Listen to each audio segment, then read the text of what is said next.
দেশের স্বাধীনতা ও সার্বভৌমত্বের প্রশ্নে অন্তর্বর্তী সরকারের পাশে থাকবে বিএনপি, জামায়াত সহ প্রায় সব রাজনৈতিক দল।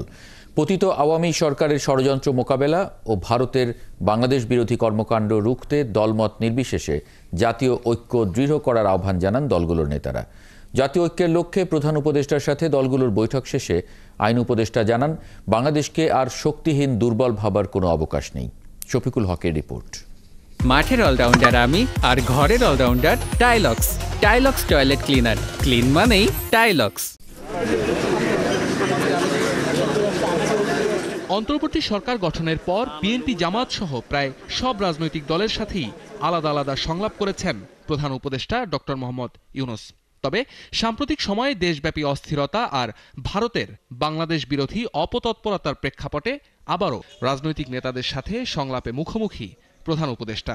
এবারের এজেন্ডা জাতীয় ঐক্য গড়া। বিকেলে ফরেন সার্ভিস একাডেমিতে বিএনপি, জামায়াত সহ 20টিরও বেশি দলের নেতারা যোগ দেন সংলাপে।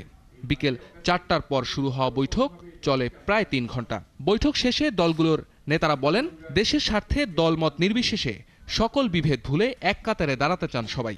দেশের সার্বভৌমত্ব ও অখণ্ডতার প্রশ্নে ঐক্যবদ্ধ জাতি কাউকে চুল পরিমাণ ছাড় দেবে না বলেও হুঁশিয়ারি দেন নেতারা।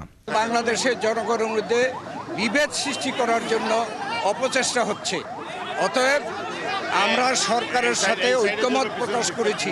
জনগণ যে একটি রোডম্যাপ পেলে নির্বাচনমুখী হয়ে গেলে যে সকল ষড়যন্ত্র এখন আপনারা দেখতে পাচ্ছেন, এইসব ষড়যন্ত্র আর কেউ করতে সাহস পাবে না। একটা জাতীয় ঘোষণা আসবে সরকারের পক্ষ থেকে, আমরা সেই ঘোষণার অপেক্ষায় থাকব এবং এই ক্ষেত্রে আমাদের যার যা প্রয়োজনীয় পরামর্শ আমরা সেটা দিয়ে সরকারকে সহযোগিতা করব। আরেকটি বিষয় আমরা অত্যন্ত ক্লিয়ারলি আমরা জানিয়ে দিয়েছি, এক্সট্রিমিজম বা চরমপন্থা যে দিক থেকেই আসুক আমরা তাকে ঘৃণা করি। এটাকে আমরা কোনো অবস্থায় প্রশ্রয় দিব না এবং মেনে নেব না। সাম্প্রদায়িক অস্থিরতা সৃষ্টিতে ভারতের ভূমিকার কড়া সমালোচনা করে সরকারকে এ ব্যাপারে শক্তিশালী পদক্ষেপ নেওয়ার আহ্বান জানান নেতারা।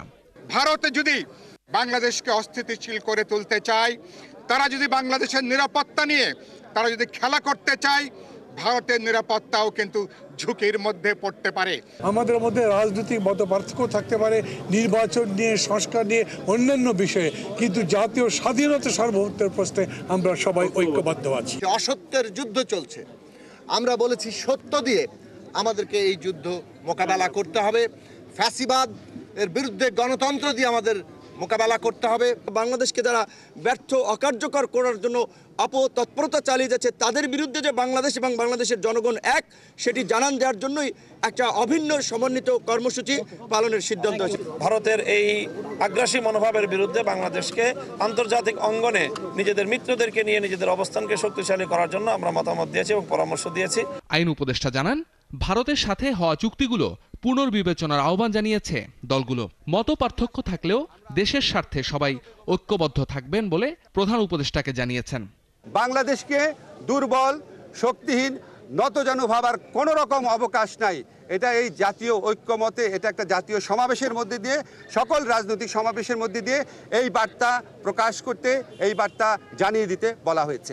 বৃহস্পতিবার ধর্মীয় নেতাদের সাথে বৈঠকের মধ্য দিয়ে শেষ হবে ধারাবাহিক এই সংলাপ এবং অস্তিত্বের প্রশ্নে। শফিকুল হক, ৭১, ঢাকা। এবং এটার থেকে